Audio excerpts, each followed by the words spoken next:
is like the optimal volume.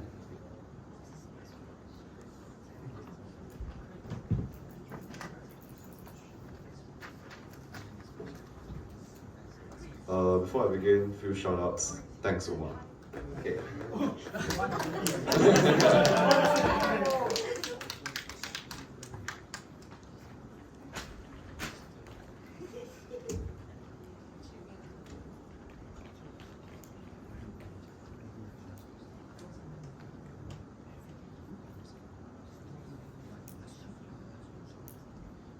Organized religion has caused a lot of problems for the world, provided that we have the opportunity, we would prefer to have the world ended. A few points of setup. One is likely to be the counterfactual. Individuals are likely to have individual beliefs of God because of the fact that you understand that all the nature of spiritualism and current forms of religion is likely to be wrong. Therefore, you are more likely to believe, because of the fact that this is an inscrutable being and also has neutral morals, you are unlikely to understand what it is likely to believe, so you are likely to extrapolate based on your own personal beliefs and biases. The problem is that this is different from organized religion, precisely because of the fact that individuals are likely to draw upon their own individual experiences in order to interpret this. They also understand that in the same way that you understand that people are different from you, you also won't likely to congregate together in order to create a shared interpretation of this God, which is how organized religion forms in the first place. Second, why is it such that cognitive dissonance is not going to happen? That is to say that organized religion will still form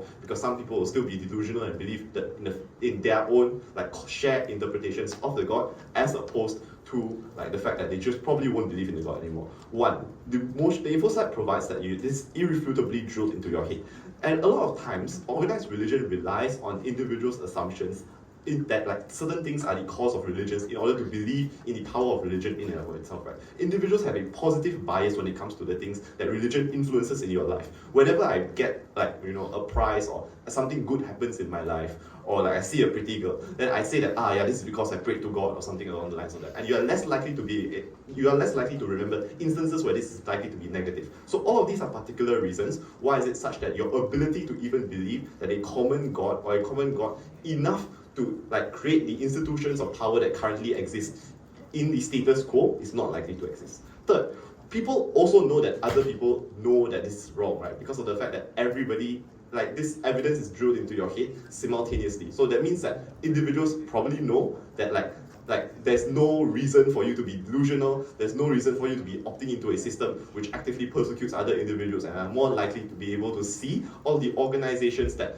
organized religion already gives to people, and therefore reorganize those structures in ways without the inefficiencies of religion in and of itself. What is our characterization? One, we would tell you that this neutralizes the ideas of those who are likely to use religious narratives in order to control others, precisely because of the fact that even if it's true that there exist institutionalized forces like laws and other means that individuals use to control you by saying that maybe it's true that there's a God in the afterlife. All of these are things that do not exist anymore, but also these institutionalized forces draw power on the people of the faith precisely because of the fact that you believe that if you do not enforce those laws, you are going to go to hell, right? Pascal's wager is a powerful promise that individuals have often used in order to enforce those laws. Absent of that belief, this is unlikely to continue. Yeah, sure. Since this is evidence, does that mean everyone will still remember the fact that there were religions in the past and that they're all wrong in all ways? Yeah, all right.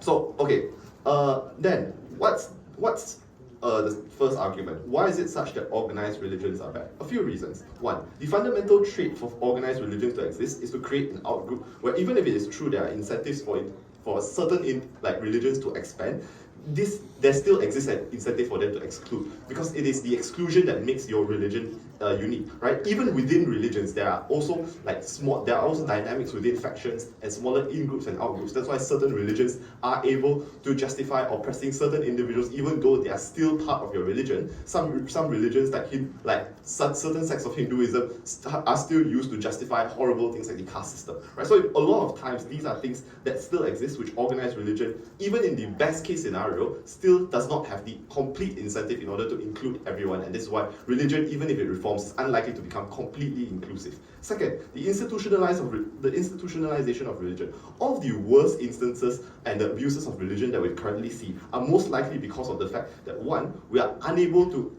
authenticate the truth of religion in and of itself. Like what I said earlier about Pascal's wager, which means that a lot of times, like, individuals are unlikely to be able to interrogate whether or not certain things are correct or wrong, and that leads to the creation of a lot of things, a lot of corrupt systems that which have been used by individuals with power against like individuals who do not have power, right? So, for instance, when you look at how people of the faith or like priests are able to manipulate individuals into believing that what, like, you know, giving money to them is something that's correct, or that whatever it is that they're doing is something that's justified because of the fact that they're the voice of God. All of these are things which only happen because of the fact that you have created corruptible systems of man, right? Precisely because of the fact that the way in which you elect the local parishioner, you elect like your local pope, or like the way in which you have to deal with the internal politics within your sect in order to, like, you know, push forward beliefs of the, new doctrines within the church.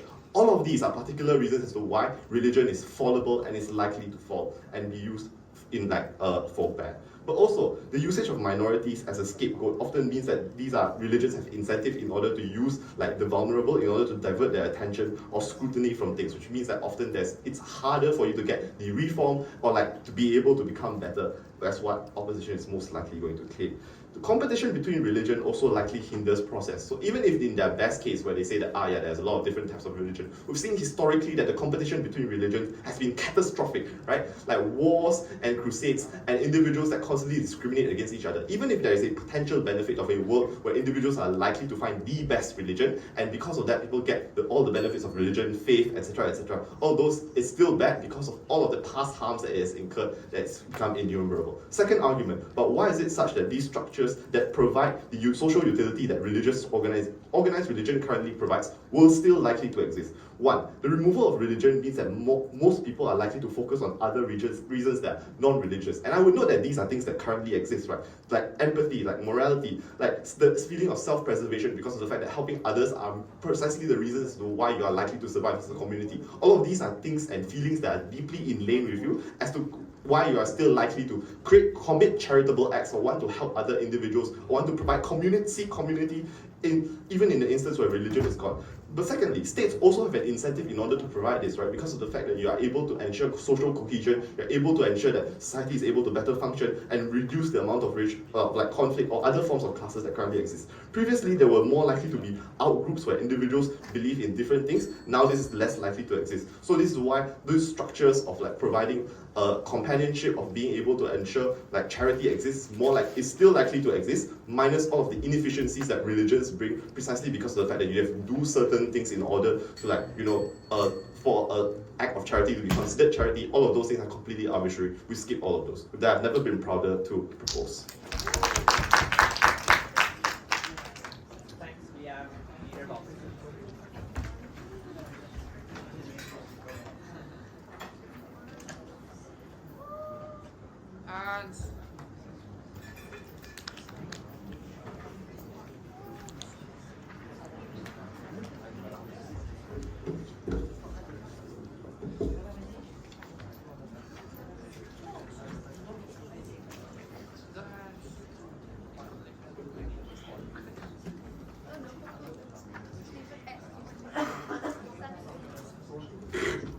Check. Okay. POI anytime. Feel free. Anyway, oh yeah.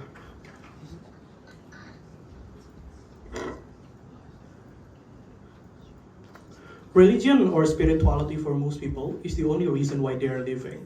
And taking that away, destroying the set of belief and saying that what I have been believed for a long time is wrong, is destroying the spirituality and destroying the soul of human, that the only one that holds them dearly existing.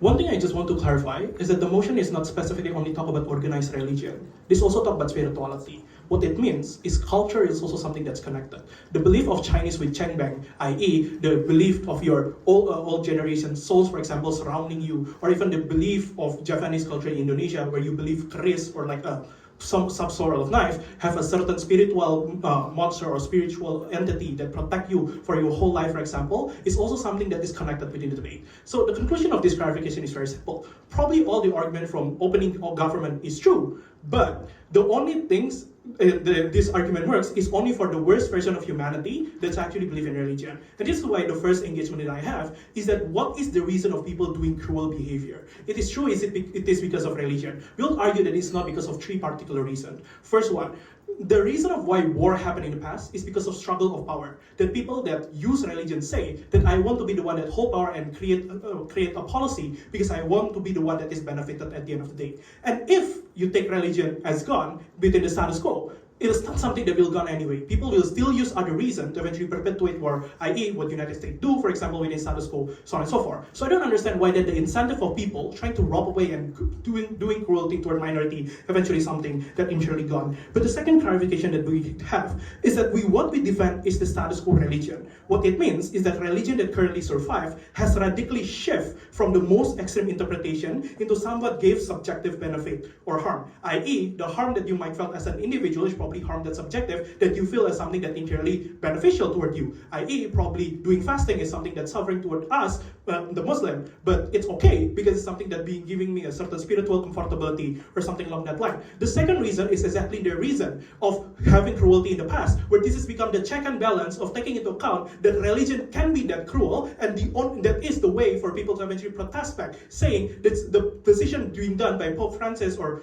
Pope in the future is something that is similar with the excesses of crusade war that happened in the past, especially where currently there's more than one organized religion that is inherently massive as well. Thirdly, we want to argue as well that religion that survives right now is a religion that's actually adapting toward what societies eventually want. What society want currently? A lot of society eventually shift toward more liberal and more progressive agenda and more moderate one. What we have, Pope Francis literally held food dinner with LGBT within community and say that you, as a Catholic, you shouldn't eventually discriminate them, and we should still give right of marriage, for example, like what happened in Italy right now, or something along that line. Sure, within status quo it's not perfect, but it's improving in the future, especially where people become more globalized, having more dialogue and having more interaction in the future, or something along that line, with the access of empathy and tolerance. Their alternative is basically morality and empathy, so on and so forth. The question is, what's then the incentive for people wanting to have those morality and empathy? The only way for you to believe that is having a promise that you will have an eternal happiness at the after you die. Sure, what they have is a neutral being, but the question about neutral being is that how much will you eventually invest? This is why the access of religion is crucial for practicalities, number one, which is the access of religion is actually giving an ambiguity, hence is actually the reason of why people want to eventually invest so much money, helping a lot of people in the process, hence making a huge amount of karma in our side of the house. Why is that so? Because the comparative is doing good is enough, i.e. helping people is enough because I already do my due, or something along that line. Thinking good is enough, especially where where the spiritual being is someone that naturally neutral. What happened in religion? Jesus said the one that owns heaven is the one that is the poorest among the poorest, which is people that are rich will not be able to eventually go to heaven. Or people in Islam that say that the prerequisite for you to go to heaven is by having a community believe toward you, or something along that line. And this is the prerequisites for people wanting to help a lot of people in the process. I.e., you want to constantly do devotion toward God. You are constantly sharing meat within Ramadan, for example, or something along that line. This is also the only way you maintain cohesion within society and also community development. Because currently, I think everyone agree that there's a decreasing amount of community help because of individualism and something along that line, which can only be maintained if you say that God is actually the one that told you about this kind of thing. But the third thing as well is country with religion-based law is something that inherently exists, and the lie suggests purpose and chaos, because you require a huge amount of transition toward a type of constitution or a type of policy that inherently not within that religion. Because now people think that the policy in Saudi Arabia is probably wrong. It's probably something that is inherently a lie or something along that line. Hence, what will happen is existential crisis among the citizen, questioning the access of government or even the nudging that the government already did in the past. But what's the more crucial part? The more crucial part is how it destroys the spiritual journey of individual that they have gone through. Firstly, how individual found belief. It's a long process of finding escape mechanism. The day-by-day life that you spend in corporate, for example, where you're suffering and see that the world is not a beautiful place, that I live day by day, the only things that I get is only interaction with my friend that is limited, and the suffering that I feel is something that is larger in comparative to the benefit I get. The only reason why they still exist is because of religion. because they feel that suicide is something that inherently wrong, something that will be, being repent in the hell, for example, something along that line. The second reason is also because of this is the way individuals eventually connect with their past, i.e., forgiveness or God giving back your purity, for example, i.e., we might be stupid and we might experience something that we don't want to, or taking just choices that's eventually harming ourselves or even harming our word toward ourselves, i.e., probably I was a murderer in the past, and the only way for me to eventually make peace toward that is by not only regretting the action, but also have an entity that suggests me that I am being forgiven with my action in the past. This is also the same with victim of assault, for example, victim of Catholic Church, for instances, where most of the time you feel that you don't deserve to exist in the world anymore because of nuance of purity that is disconnected from spirituality and religion, by the way, and the only way to eventually feel you are still being protected is having that purity, having the nuance of forgiveness from religion. The third and lastly is connecting on repenting your mistake. Culture in Chinese like Changguan or Ziara, spreading flower and bringing prayer, is actually the one that connect you with your deceased one. Maybe I fail to make my mother proud, or my grandmother proud, or my grandfather proud, and I don't really have time to eventually connect with them anymore because they passed. The only way I can repent myself is by making a grandiose funeral toward them. So I believe that whatever I make right now can be their palace in heaven. That's the only way for you to repent your mistake, proud purpose. Thanks, hello. Yeah. I'm sorry, can I have the last? Oh, yeah. Thank you. Anyone wants to go to the toilet? Bro, come on. Big way.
Igen.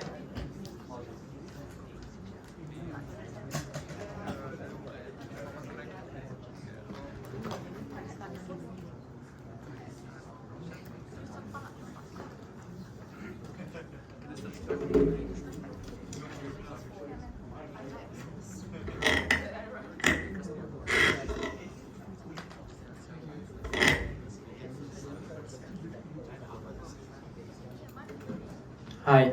Okay.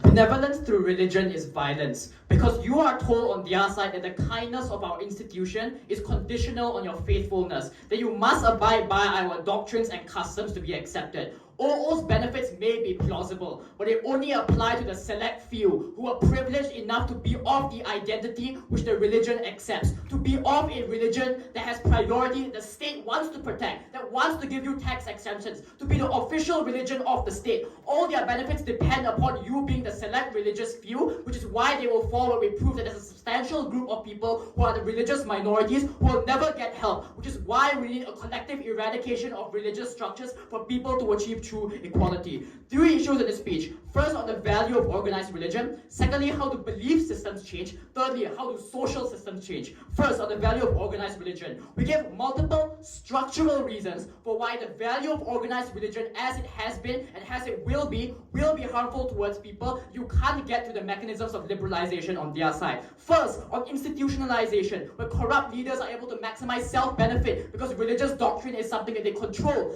Even if these people are benevolent and want to help people, they are still bound by the doctrines that exist within religious texts. That two, multiple organized religions existing at once comes at the exclusion of each other. The intuitive reason for this is that if all religions act practically the same way, there's nothing that differs my religion from another religion, then you as a religious leader don't have any unique selling point of that religion. So by virtue of religions existing, they create conflict, they create divisiveness, because there's a need to prove that your religion is the correct one, and this gets changed on our side when no religion is correct. So existing power asymmetries are corrected and we start from scratch. Thirdly, it's the fact that it can't be challenged with theological doctrine that only priests or prophets from centuries ago have the authority to interpret and control, which is why their side doesn't help those who are vulnerable. Their claim is that religions have liberalized. Okay, I know everyone says this in debates, but one, liberalization is slow. No one wants to be the first religious leader to be from hundreds of years ago who supported this doctrine. Why must I be the first one to change the way that I operate? Because they view it as a weakness to my power. When all religions lose their power at once, there's no concession of weakness, because all religions don't have any authority or justification for why they should go by the old world order. So it's only when you have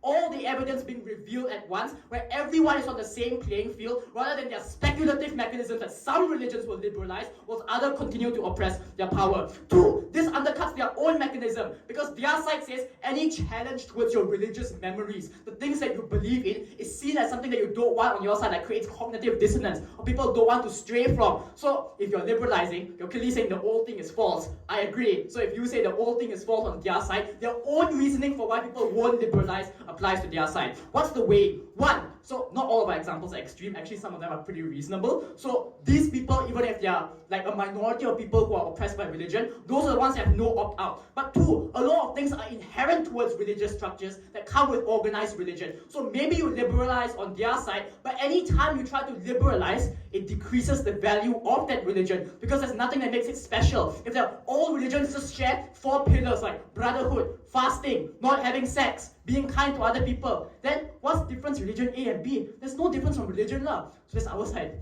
We want people to have 4 things. I mean, not the not having sex, you can have that if you want to, but if people want to be nice to each other, that's something we can promote on our side without religion. So their own mechanism for why religions become more liberal, the common denominators of every single religion, are things we can promote through atheism, which is why it doesn't work on their side. Secondly, how do people adapt their beliefs? The problem on their side is it claims religion gives hope. No. This is only if you're lucky. There are a substantial group of people who feel that religion has made life hopeless for them. When Islam preaches determinism, that God has chosen for me to be poor, that is an outcome which their side says may give you hope. But it's a learned helplessness from your community. When you are saying you're poor, why are other people not poor? Because God has decided that this is the test that I must go through, when there's no end point to that test, when there's no way that I'm able to escape out of it. So when minorities in Malaysia see themselves as poor, because when people are like divided on religious lines, when certain religions live in certain communities over others because of like colonization, or just makes more sense for like people from the same religion are geographically proximate, they can set up more soup kitchens or whatever at once, then it makes more sense that these people are together. So when just these like religious communities are less income, this is seen as God has decided that this is what's the fate for you. There's no reason for why in the future you may think that your life is suddenly going to be better in the afterlife, because all of the past histories and memories that you have are giving the hint that the life that you're going to face in the future is dark and gloomy. So giving back to religion is best possible when you're wealthy on their side. So even if some people feel like, maybe I can give back and help, hopefully this is my path towards heaven. One, not all religions have heaven. Number two, not very accessible. Number two, there are lots of other non-religious mechanisms for hope, inclusive ideas like globalism and cosmopolitanism, which their side says exist in order to liberalize religion. We agree they exist better when religion isn't an obstruction to them. So we can still promote community. Secondly, humans are still social beings and crave collectivization. But thirdly, the good things that religion does will still exist. So there's this thing my grandfather told me. So if rubbing kurma in the newborn baby's mouth makes their gums healthier or something, so if that is scientifically proven to be healthy, when God doesn't say it, the doctors still say it's healthy. So you will continue with good traditions, the bad traditions will be eradicated. Lots of atheist people can live life well. If their communities can only exist because of religious doctrine, there's a community that will rather not be ruled by religious powers. Race and religion is heavily connected, like what you say. 90% of Chinese in Indonesia are Christian. Why cannot you use racism as the way to oppress people? So if he stabs me with 2 knives, if I remove 1 knife, he stabs me with 1 knife, it's better. So if you have less tools of oppression, that's a good thing. You haven't proved why the tool will be used to oppress people. It will be used to help people rather than oppress people. But number 2, that concedes that religion is used for oppressive deeds. Okay, what's the weighing for this? 1, OO never engages in the comparative. Some people are benefited on our side because there's no religious oppression. Some people are benefited on their side because there's hope. How do you weigh between these 2 competing claims? 1, people on our side have no opt-out. You don't choose which religion you're born into. It's seen as your parents' duty to proselytize you into that religion. Where from birth, this is the doctrine that you're supposed to believe in. So for these groups of people, they have no opt-out because they are told that the opt-out is death and hellfire. So at least on our side, when there's no overwhelming narrative that it has to be this way, people can choose how they want hope. Is it based on science? Is it based on the forms of liberalization that they want? That maybe a Joe Biden or someone will come into my community and give me social welfare? That's far better than when religions are predetermining outcomes for you. Life on their side is hopeless and all their benefits are conditional upon religion giving it to everyone. Religious minorities are screwed on their side. We make life fairer and better.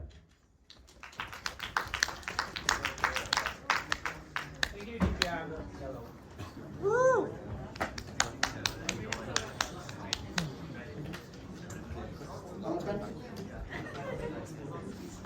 Am I good and audible, clear? Okay. Taking a POI from whatever, you can just raise your hand.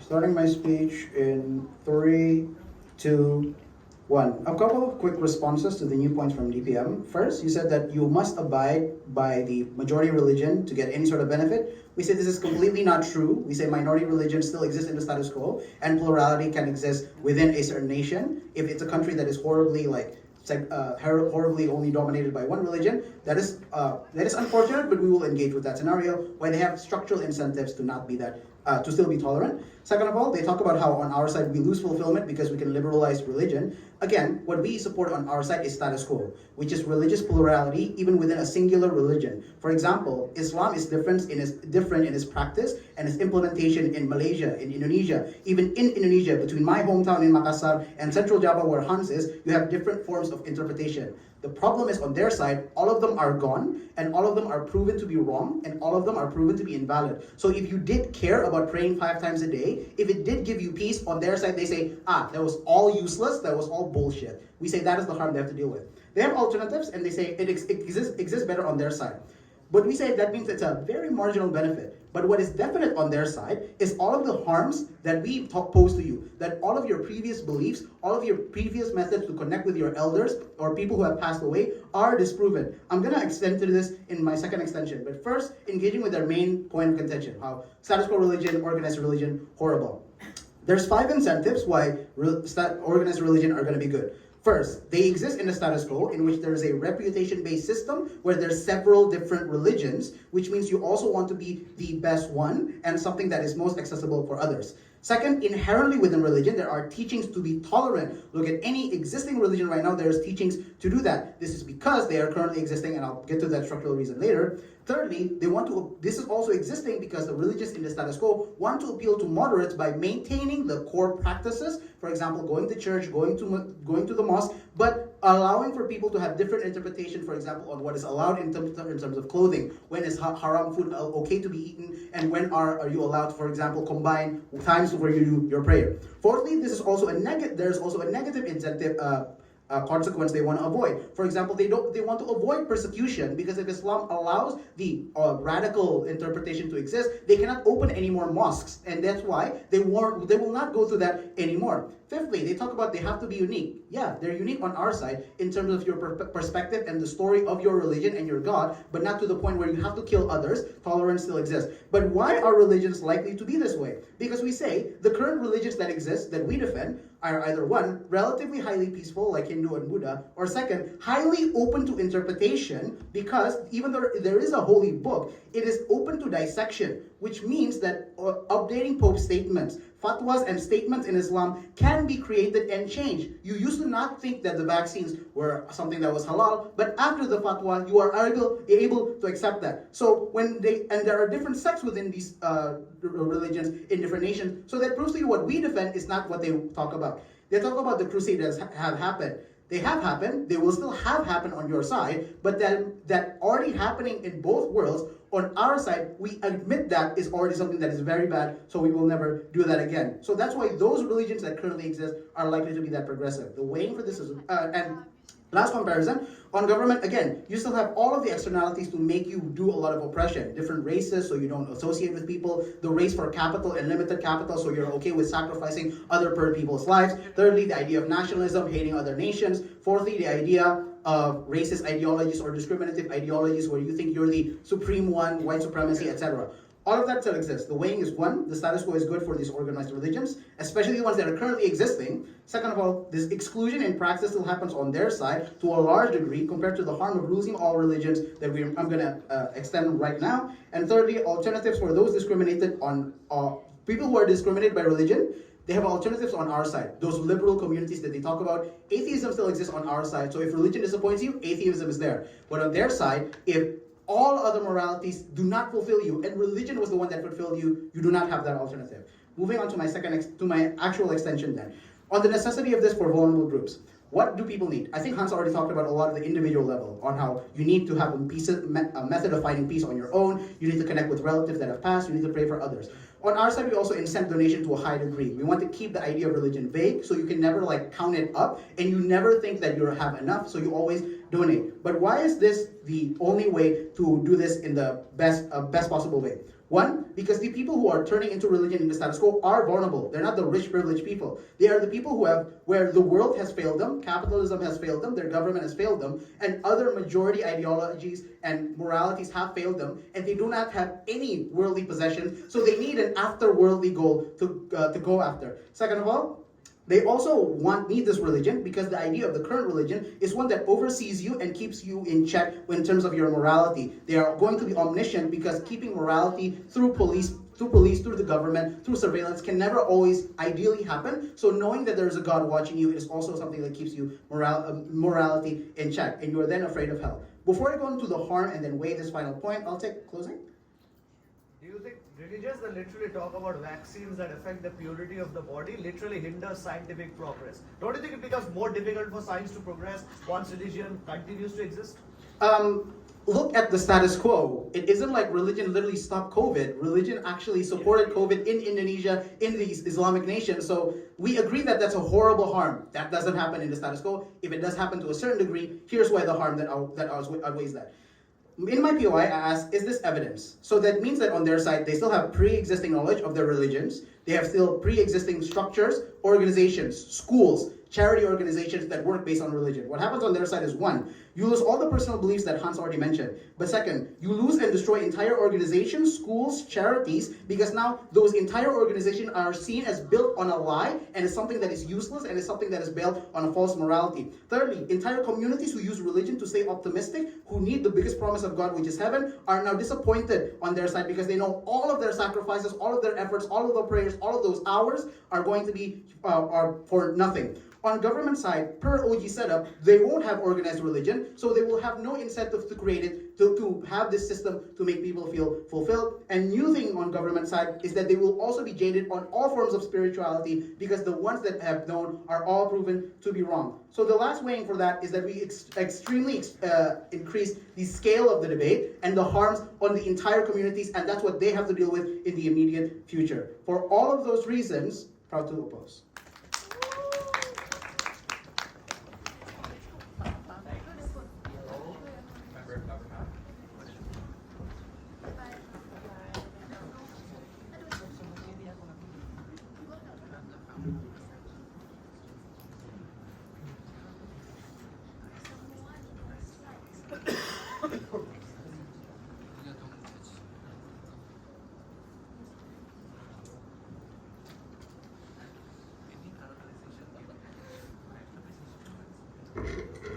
All right, POI is opening, if not closing.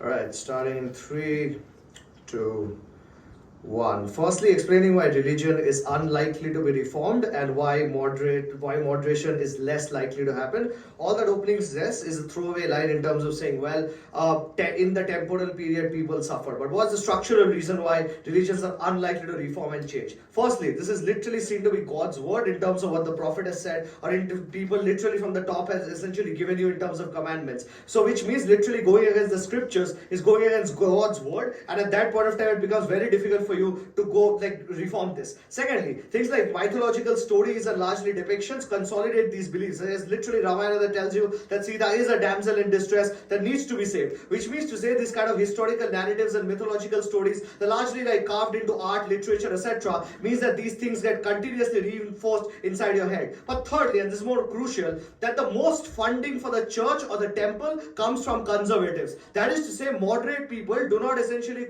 contribute to the church, because one, making that trade-off is very difficult when you literally have to part with your money, literally when you have, say for example, a job, or say for example when you literally are in a system in which you have to make ends meet. So the very fact when you have to make a sacrifice, which is you have to have a very strong belief in that initial structure to believe to part with your wealth in the first place to begin with. That is why conservatives are the ones that contribute the most to the Catholic Church. They are the ones who attend prayers and sermons, etc. That is why, because conservatives control the greater amount of sway within these religious structures, they are the ones who are not likely to let this reform and less likely to let moderates, because moderates would not care about religion to the extent, because they would care about things like capitalism, the work-life balance, family, etc., than religion specifically, which is because conservatives have a greater amount of sway within the church. That's literally why the Catholic Church rejected Pope's openness to the LGBTQ community, simply because they believe that was antithetical to God's word in the first place. That's why it's structurally difficult for you to reform it. Problem is that religion is stuck in a time frame or a temporal space, and at that point of time it does not progress with other things largely in general. We're going to explain to you two things largely in this speech. Firstly, why this hinders scientific progress and why that's the most crucial thing that we need to weigh in this round, and secondly, why social progress also gets hampered by religion. Firstly, just to weigh out opening, I think opening talks to you about just about the harms of religion in general. That's to say, religion is constraining, it exercises a degree of control, people are excluded. But note, when you remove religion, and I think it's correct to point out that other things take that space in the vacuum. Things like your ethnicity, things like your race, things like your gender, those are equally controlling narratives as well that can literally exclude you from society in the first place to begin with. Because all that they do is say, perhaps the tools of oppression reduce, but to what degree it reduces, that weighing is never there for opening. Why is science comparatively more objective, and why religion essentially hinders that progress? Because as we told you, because religion is stuck in a certain time frame and it's not likely to progress and adapt to the times, or it serves as an active deterrent for progress. That's why we ought to remove it. Why is science then more likely and more palatable? Because one, I think it's literally evidence based, that is, it's literally based on trial and errors. Individuals literally have to show proof and evidence to prove, establish that a certain thing works or it doesn't work, whether it's vaccines or things like contraception, or even say for example scientific progress that Galileo was after. So which means to say, because it's more evidence based, it's more based on data, trials and experiments, and there's more amount of active discourse about it. That is something that's more conducive to human progress, because there's active discussion and things that you won't be villainized for, things for which you won't be outcast out of society. Problem is, this actively conflicts with religion in multiple ways. Say for example, contraception is something that is looked down upon because it literally interferes with the natural order of procreation. Things like vaccines that literally affect the purity of the soul, reduces your ability to control pandemics, and essentially ensure that you get faster resolution. Which means religion becomes an active deterrent to scientific progress, which means it impedes human progress to the extent that you're not able to go ahead and get the kind of benefits that you want. We think this has massive harms, because one, this means that literally your ability to progress as a species, or your ability to progress and get newer developments, challenge stereotypes, these things are largely likely to be affected. But your response to situations are also hindered. So the responses to pandemic are largely hindered when certain religious communities don't believe in the efficacy of the vaccine, literally choose to be unvaccinated, and at that point of time further led to spread of the disease. Which means your responses to certain situations that science has through experimentations, through research, through trials, are literally impeded by religion existing in the first place to begin with. Note, this is a more clearer impact in the round, simply because this literally proves to you why religion, because it's time bound in a certain aspect, and because it's certain attributes that it wants to hold on to, and at that point of time it it's more difficult for you to like let science progress in the first place to begin with. We told you why that's more objective and it's something more rational for you to opt into. But secondly, why does social progress also gets hindered? Because the point is that historically throughout time, when you essentially want to challenge problematic stereotypes, say for example women entering corporate workspaces or essentially them getting more amount of liberalization, I think those are things, those are narratives that are more likely to be pushed back by religion, which literally says that women need to be homemakers. Or I say for example in Hindu texts they say that you literally have to, like, your damsel who needs to be saved and like who are you who needs to be saved. I think at that point of time social progress is also something that is greatly constrained by the religious narratives and ideals that exist, which means then it affects your autonomy and agency as an individual to get the kind of change that you want, specifically individuals who are, say for example, like in the lower echelons, who are not essentially considered to be that prominent by that religious hierarchy at that point of time. We think in those regards, it becomes more difficult for you to actually advocate for change, given the fact that religion acts as an active deterrent from you to achieve that. Before I move on to the weighing opening. In the status quo, religion isn't the strongest like community structure, so all of that progress happens even if it is slower. But your side has not justified the process of giving this evidence, crumbling entire people worldview. So religion is, because all of their benefits in terms of purpose etc are also contingent on this being the dominant form. They can't be like flippant on that stance, because if you literally feel it's a connection to your God, the most important thing in your life, this is something that gives you salvation and heaven, which is this the thing you ought to care about the most. If this thing that tells you that vaccines are impure for your body, you're not going to use it, even though like you may feel that you need to essentially save your family or live a longer life. That is why it constrains largely with things in general. So that's why we feel it impedes and constrains scientific progress, and we think that's literally what do you call reduces your ability to progress as a species, and also reduces your ability in terms of responses to certain situations that you would get. Last thing that I think opening opposition has a sense of purpose and belief. I think this is something that's largely can be co-opted by other competing narratives as well. I mean things like individuals having a 9-to-5 job, you engaging in things like recreational activities, or you essentially going ahead and like living your life and orienting it in a certain way. We think point at which those competing things also exist. We don't see why this becomes important, but the very fact when it locks out certain individuals completely, when it's rigid and it's not like subjected to reform, that is when it does the maximum amount of damage, because those are situations and ascriptive characters that you can't change about yourself, which is when it locks you out, it locks you out completely. That's why the worst case scenario is even worse on their side of the house. For those reasons, closing government.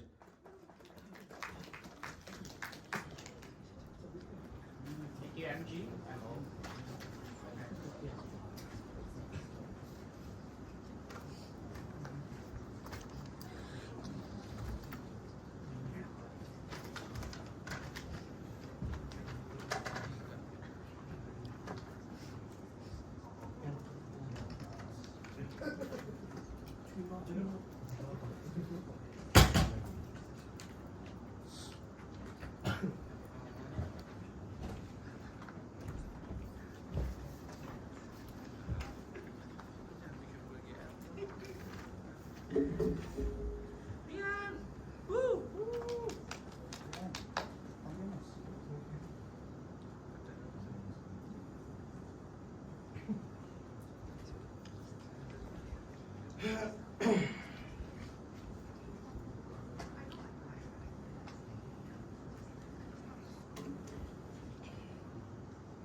Okay.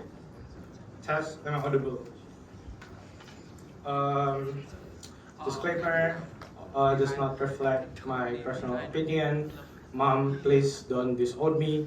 A lot of shout out. Firstly, thanks to Satwika for being an amazing teammate that carries me so hard even after like my brain gets fried by intense math and stat tests like just last week. Secondly, shoutouts to UGM for being a really good support system, and thirdly, Indonesia for being a really good travel mates and support system as well. I'm going to start my speech in 3, 2, 1. The word of Jesus Christ, treat other people like how you want to be treated, or everyone is created in God's image equally and are loved equally by God, or maybe word of other prophet, is used as the basis of our modern moral framework, even secular ones, like human right, golden rule, and some are even codified as law in some maybe Islamic nation, or be used as basis in law in some European, majority Protestant European nation. The fear of hell or eternal void and maybe eternal damnation burning in hell is the reason why a lot of people not murder or even maybe donate to Gaza. However, when the basis that we use to justify the concept of heaven and hell and the belief that God is moral, that will be disproved by the evidence is gone, a lot of people will stop having this check and balance. What will be the majority belief then? This is our version of the counterfactual. Firstly, no one will believe in the concept of heaven and hell. Everyone will think there's no afterlife. Because I think the evidence is likely to be consistent to our current knowledge of human consciousness based on science that is absolute, like confirming that there's no such thing as soul. Our consciousness are just electric signals in our neurons, and once we die, the light goes out. Since there's no energy left to light the brain, since it's irrefutable, everyone, irrespective of their scientific knowledge, will believe this. Secondly, I think it's also a fiat from the context like this evidence will disprove all the belief of existing religion, meaning no one is right about their version of heaven and hell or karmic balance idea. Therefore, I think the only way for that to be true is that for there to be none at all, meaning no karmic balance, no heaven and hell, because otherwise, definitely it's impossible for all to be disproved. The second thing that people will believe is that there is no expectation for you to be good, because God is morally neutral, meaning he or she does not expect you to do shit. Meaning we lose all the current absolutism claim that we use as the basis to justify status quo moral compass. The identity of closing opposition is very grounded and direct. The concept of heaven, hell, sin, and the afterlife is important to make people do good things, particularly extending OO's short contribution, because they never explain why law and secular moral compass is enough, and then is enough or not enough, and they never explain what people will believe. For instance, why why people suddenly will not believe in afterlife and moral absolutism. Given I think it's fair to say like OG that mechanized, at least people will try to understand or interpret based on bias, but I have proven that not to be the case. So what will happen? Understand, generally people feel hell and void and are curious of the afterlife. I think the fear of burning in hell or stuck in a cold, dark place is a primal fear that we learn through evolution. And we also hate not knowing things. This is why we even have religion to begin with, to explain those that we do not know. This is why everyone in this room who masturbates, who have premarital sex, who eats beef despite being Hindu, like my teammate, or that drinks yaka a lot. Even we that leads a very sinful life, still once in a while think, what will happen if I burn eternally in hell, or reincarnates as a pig? This happens maybe not every day, but maybe when we get down, or maybe when we have free time to think about our future of what happens after death. But it happens definitely not seldomly, probably several times a year. This is important because it pushes us to, try to good things to like balance the shit that we do in life. For instance, donate to Gaza or post about the atrocity that happens there, or donate to charity, volunteers, have our loved ones, talk to them, talk to our mom and dad, chat and support our friends. All of this happens a lot and it scales up. The donation scales up a lot, I guess. Like Gaza receives so much donation. I think we successfully sent a lot of food and aid there that at least have saved a lot of life. But more importantly, there are a lot of powerful people who are above the law. Dictators in the Middle East who controls the military and can kill every journalist that stands in their path, who can make single decision without needing to consult to each other. Or Bill Gates, who have all the money to lobby the Congress to not crack down on big tech violation of privacy. Or the bankers in Wall Street who lobbies their way to get banks deregulated at the expense of the people. These are the people who are above the law and are not checked and balanced by any other worldly things. Therefore, the only way for us to be able to check and balance them is the conception of God and hell itself, which utilizes their primal fear that everyone fears because of evolutionary trait, because we learned that being in the dark means you are susceptible to getting fucked by wolf or something, right? It also uses their insecurity, our inherent desire to know things and to hate that not knowing something. This is important because we need to check and balance these few individuals that have immense power that can make or break the world. They have enough money to feed and solve world hunger. They have the power to declare war.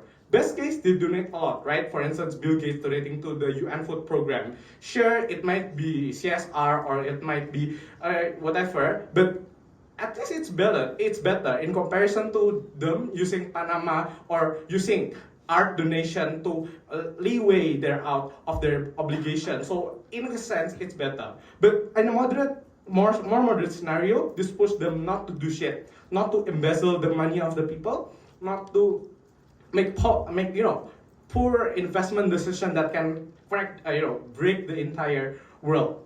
Sure, some still does that in status quo. Imagine if there is no check and balance. I think in the absence of this check and balance, a lot of people would easily justify to do this. 1 or 2 billionaires that donate is already a win and it's a big impact. 1 or 2 billionaires that fucks up the system can and the world. This is the most important, and let's weigh this against all contribution of all things. Firstly, in terms of scale of impact and coverage of actors, I think this is the biggest threat because it's not only personal fulfillment, it's not only discrimination of few people, but making or breaking entire economies, entire states, possibly, or maybe saving hundreds of thousands of lives through donation is a big impact in comparison to individuals feeling insecure or whatnot. Secondly, in comparison to opening debate that talks about fulfillment and oppression, I think both of them are being somewhat uncharitable to each other, right? Maybe the context of OG is true, that religion is powerful and is oppressive, but maybe the OO is also true, that some religion loses their power already. Therefore, maybe applies in their specific condition and they never really weigh that out. You don't know how to judge that. Better follow our metric where a lot of people and 1 or 2 billionaires are very impactful. Rebuttal about science will be taught by Satwika. For all of these reasons, very proud to oppose. Woo!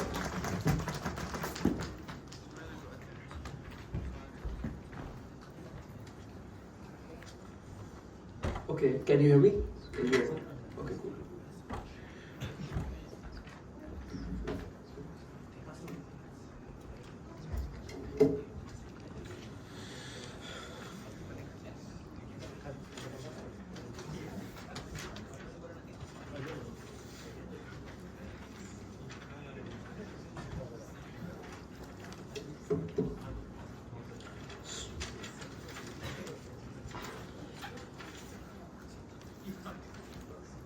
Starting my speech in 3, 2, 1.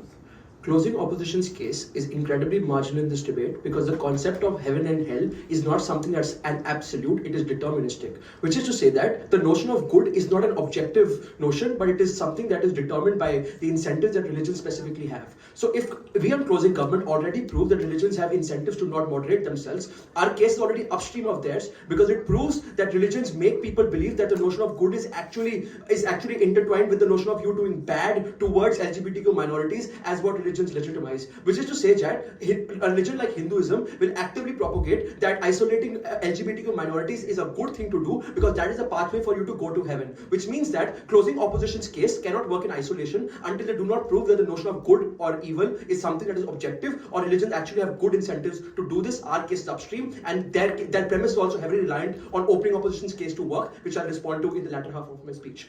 The second problem with their case is that they actually don't explain why people have an overwhelming incentive to do good just with the concept of heaven and hell, even if it was an objective good. Because note, there are strong reasons for people to do good regardless. Presumably rich people care about their PR, states have electoral incentives, so they would want to do good regardless. It's not exactly clear why the notion of heaven and hell is the tipping point for people to do good. Donald Trump, Benjamin Netanyahu in status quo actively spew hate against Islam despite Islam Muslim people saying that it's bad to commit atrocities on Muslims, but they still continue to do it because they really don't give a fuck about the concept of heaven and hell.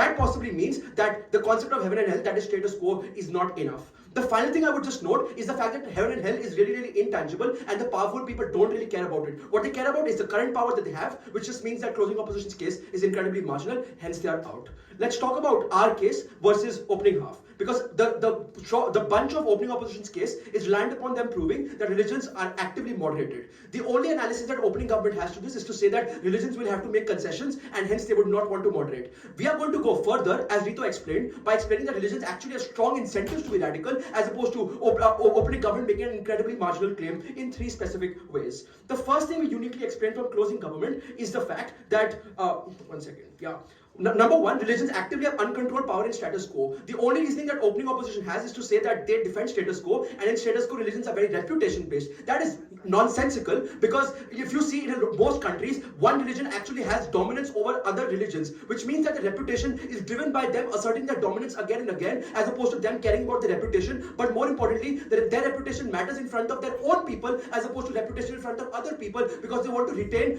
the funding that Rito explains from you conservatives, which is something that can actively get isolated at the point at which you start becoming moderated. This is the reason why why even if Pope said that probably Christianity should become more liberating towards LGBTQ individuals, the conservative faction of Christianity actively opposed that because it was something that is really bad. But this for religions themselves. The second thing we uniquely explained is the fact that radicalization is often profitable for a lot of entities. Even if, in OO's best case, religions are good at the top, we think that the nature of religion is something that is relatively decentralized, which means that it is incredibly hard for you to control the decentralized factions of the specific religion. Which is to say that if there's a dictum at the top, and even if fatwa is issued, we think that individual religious leaders have their own incentives to convince their own to convince their own followers, and hence they can still be radical. So it's unclear to what extent the central authority will be able to regulate the radical parts of that specific religion. The final thing we uniquely explained is the fact that religion do not allow for dissent. Opening opposition just suggests that probably the Sunni and the Shia Muslims exist in peace, and that is a good thing, except they don't explain why they exist in peace. Rito uniquely explains that the notion of moral superiority of their own beliefs uniquely increases the infighting among these specific factions, because people have a false sense of assumption that their notion of Islam or their notion of their beliefs is something that is incredibly superior over the other factions, which means that they are unwilling to agree to anything, but more importantly, they think that they are the most superior beings because their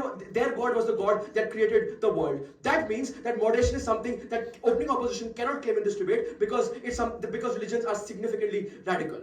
At this point then, the reason why we won the debate was we were actually able to prove the positive counterfactual. Opening government's case stops at them saying that people will now get the choice to opt into a belief system. Except the problem with this claim is the fact that it is incredibly marginal. Because the problem is, just the existence of the choice is not reason enough for people to have an assured quality of life. It was Rito's extension on why scientific progress is something that is uniquely good for the vast amount of minorities, but more importantly, the notion of social movements and social upward mobility is something that would ensure a good quality of life. So opening government's benefits can't be actualized until people make a choice to opt into an inherently good quality of life, and that is what Rito uniquely explains. The second thing we do on extension is to uniquely explain that the scale of benefits that we are able to claim are substantially more than opening government, because the problem with OG is the fact that the notion of choice is something that is relatively individualistic, so it can be really subjective. But our benefits on science and our benefits on social progress are able to coalesce the vast amounts of people, and hence the scale of benefit that we can uniquely claim is something that is substantially more. The third thing we explain is the fact that people can actually do good for other people as well. Opening government's case is something that is relatively individualistic and restricted to a specific individual. We uniquely say that science can help everyone, which means that privileged people within science can uniquely trickle down benefits to underprivileged people through the mechanism of through the mechanisms which I'm going to explain in the latter of our speech, which Rito also explains, which inherently proves that our benefits are far more social based as opposed to individualistic. Before I move on, opening opposition. Vatican literally disowned Old Testament that told us to kill gays and now are okay with LGBT. Vaccination are now okay with a lot of religions. You really have to listen to my speech, because even in the best case, if that is true, the Vatican cannot effectively control the radical parts of the church, or central authorities can't control the decentralized parts of the religion because of the significant scale of disagreements that these people have. But more importantly, individual people on the ground are actually convinced by their most proximate religious leader as opposed to the central authority. So we think that opening opposition's case on moderation, even in their best case, does not specifically win. Why do we then win this debate, and what was our extension? We, other than religions being moderated, we did two things. The first thing we explained is the fact that scientific progress is uniquely better on our side of the house at the point at which religion as a belief system is deterred. This is uniquely important because since the time religion has existed, it has historically disagreed with everything that science has propounded for two reasons. First, there's a theological disagreement as to what life should be based on. Should it be based on evidence or should it be based on the intangible? Religions have pushed for intangibility. If you move that away, we've shifted to obviously a more evidence-based system. But the second was that presumably you have lots of people who have historically backlashed against religion. So the reason why Galileo was a part of the Illuminati, saying that Mary Magdalene was a figure in Christianity, is via active opposition of the church, and that was the reason why we think that religion is hateful on science, and that is what hindered scientific progress till now. We win because we explain that once this belief goes away, people are likely to opt into stuff, pre-existing notions such as contraception, or such as opting into the vaccines, which is something that has the far bigger scale of benefit because it benefits scientific progress. Our second benefit was to say that you have greater upward social mobility because people can rally behind on other markers which can still create communities, but people can still access happiness, which is a far bigger scale than opening government, and hence we win. Thanks, halfway.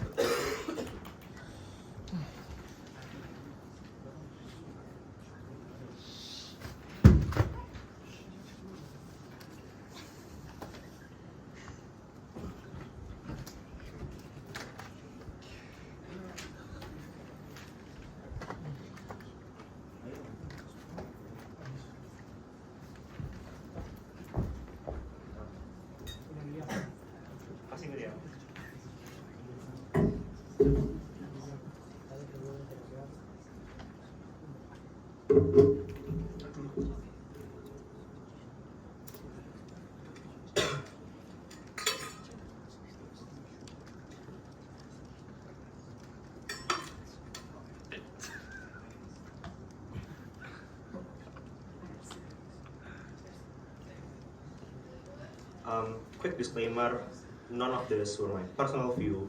So yeah, please, government of Indonesia, do not prosecute me with, I don't know, blasphemy or something. Yeah, this is not my choice. Debate me this time. Okay, starting my speech and 3, 2, 1.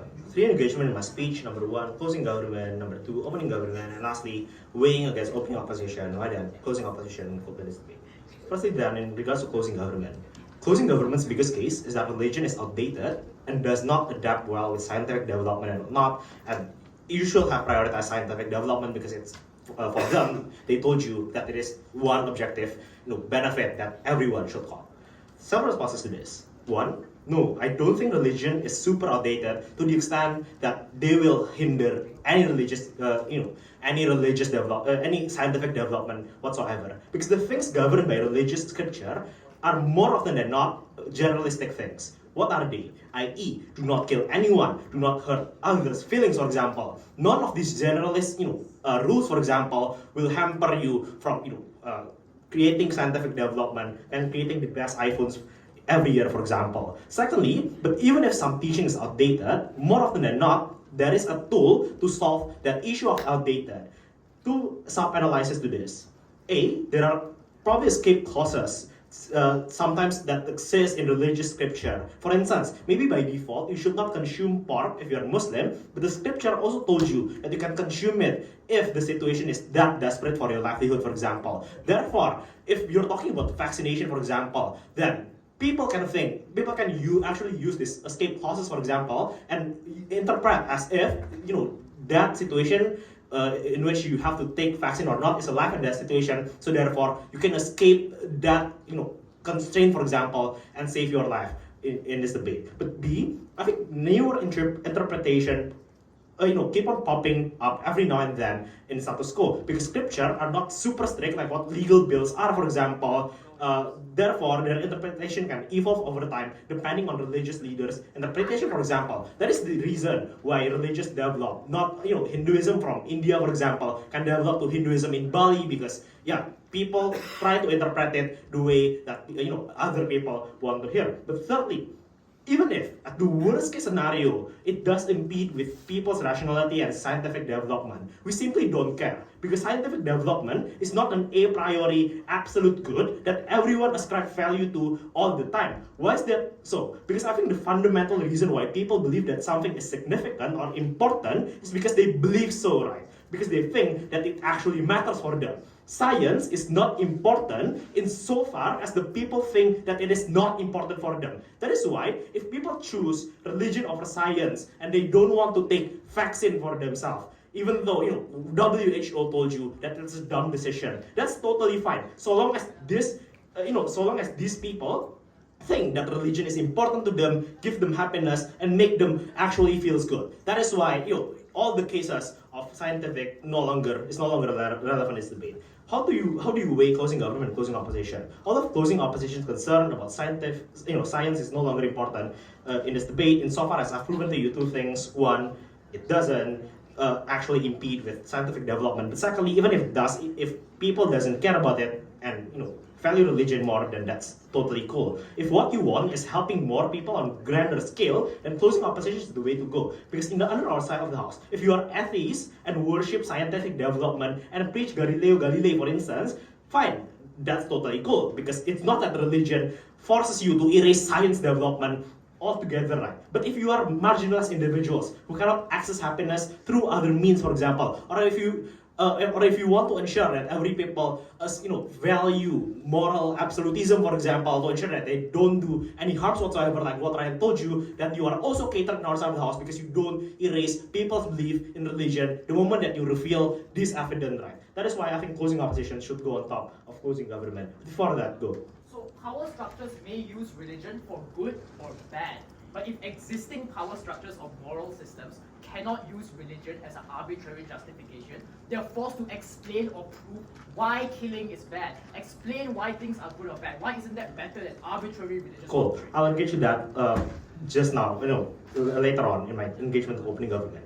Engagement with open government then. I think OG is basically a case against organized religion that is corrupted and causes oppression to a lot of individuals. Several responses to this. Number one, the first thing I'd like to say is that we don't get why organized religion should be a reason to erase people's, to erase religion in its entirety, including non-violent and corrupted one and non-organized one, like Buddhism, for instance. Therefore, the sin of organized religion should not be a justification to erase all religion, including a non-organized one and a non-violent one. The case falls by the simple reason that they are over-punishing religion. Secondly, we also agree with OO when they told you that religion developed over time to be more moderate and less corrupt. Why is that the case?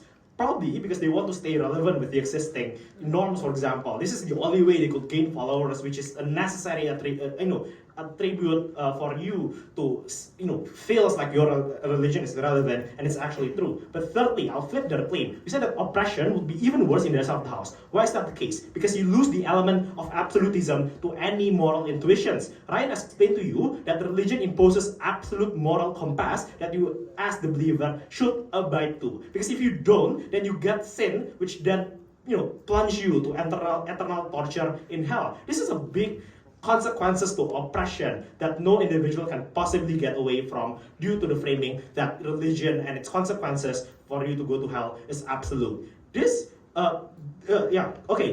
This then proves to you that religion is a good tool to contain oppression insofar as every religion also told their believer to promote peace and love, for example. Sure, maybe religion is not perfect in containing oppressive behavior like what OG is so concerned about. Maybe, there are ways for them to use religion as a tool for oppression. But I think the comparative is even worse. Because understand that other moral compass mechanism, like law, for example, in status quo, can be outrun by the top 1%. For example, like what I explained to you, and not to mention that, the consequences of criminal punishment by law, for example, or social scrutiny pales in comparison if you try to compare the consequences with eternal torture in hell, for example. This also engages to OG's analysis that all the benefit of religion, moral, like moral intuition, liberation, whatever, can also can also be gained, through other means. For example, maybe it is somewhat true, but the moral intuition, hope, and whatnot that exists in their Seratos is far from what religion can provide to you. Why is that so? By the simple reason that religion offers absolutism and therefore certainty, as opposed to their case, which heavily relies on individual interpretation